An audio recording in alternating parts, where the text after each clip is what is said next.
Chapter 10 The New Angel.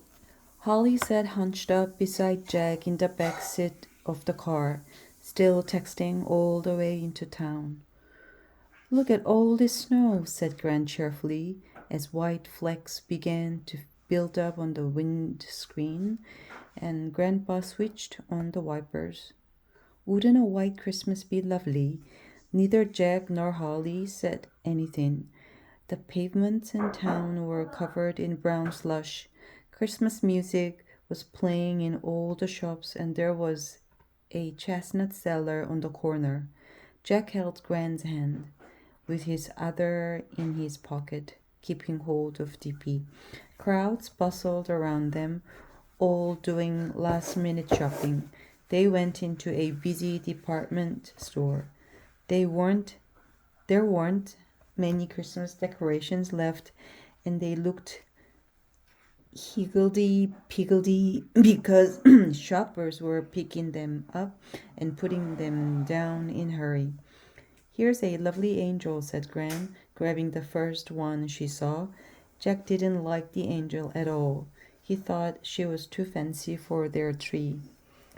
She wore a gaudy purple dress trimmed with gold braid and had large plastic gold wings. Jack didn't think Mom would like her either. She'd loved his toilet roll angel with the woolly beard. What do you think of her, Holly? Gran asked, but Holly shrugged rudely and kept looking at her phone.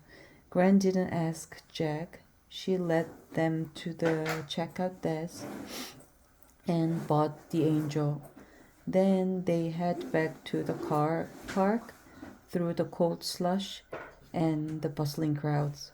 On the way back home in a car, Holly said, I feel sick. Maybe you should stop texting while we're in a car, dear, said Gran. Holly rolled her eyes and pressed a button to lower the window.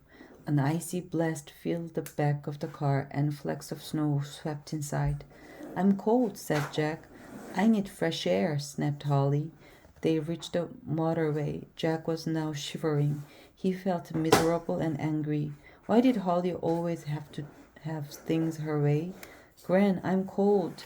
Holly, close the window a bit, please, said Gran. Holly put the window up a fraction. Sleet and snow continued to blow in the car. It's still wide open, said Jack. Holly stuck out her lower lip, making a baby face, and pointed at DP, whom Jack had pulled out of his pocket. Grandpa saw her do it in his rearview mirror. Enough for that, miss, he said. Wind up the window, please. Holly scowled and put the window up another bit. Then she turned to Jack, stuck out her bottom lip again, and pretended to be a baby rubbing tears from its eyes. Jack didn't believe Holly really felt sick. She just wanted to be nasty. She was ruining Christmas Eve, and she'd probably ruin Christmas Day too, snapping at Jack and making herself the center of attention. She kept silently taunting him with the baby face. The hard, tight ball of anger in Jack's tummy burned suddenly red hot. Loser, he whispered. Holly stopped making the baby face at once. Shut up, she growled. Jack didn't care that it made her even angrier. She was ruining everything. She was rude to Mom, Gran, and Grandpa. She'd come to stay when she didn't want her. It was all her fault. Tubby the dog had eaten his beard angel. He wanted to punish her for spoiling Christmas, and he knew exactly how to do it. There was nothing Holly hated in the world more than losing. Loser, said Jack more loudly. Jack, said Grandpa sharply from the driver's seat. I hope you didn't just say what I think you said. Jack didn't answer. He could tell that Holly was on the verge of tears now, and he was glad.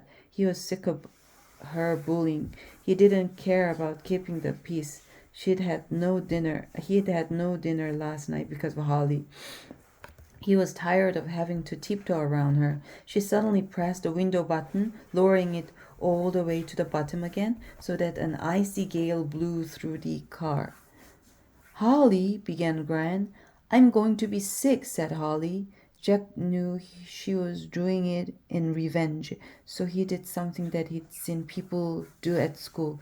They used their thumbs and forefingers to make an L shape and held it up on their foreheads. The L stood for loser. He made the L shape, held it up, and glared at Holly, so fast that he had no hope for stopping her. Holly leaned forward, seized Dippy out of Jack's lap, and threw him out of the open window. For a brief second, Jack saw Dippy frozen against the stilly sky, his little trotters spread eagled. Then he was whipped away out of sight.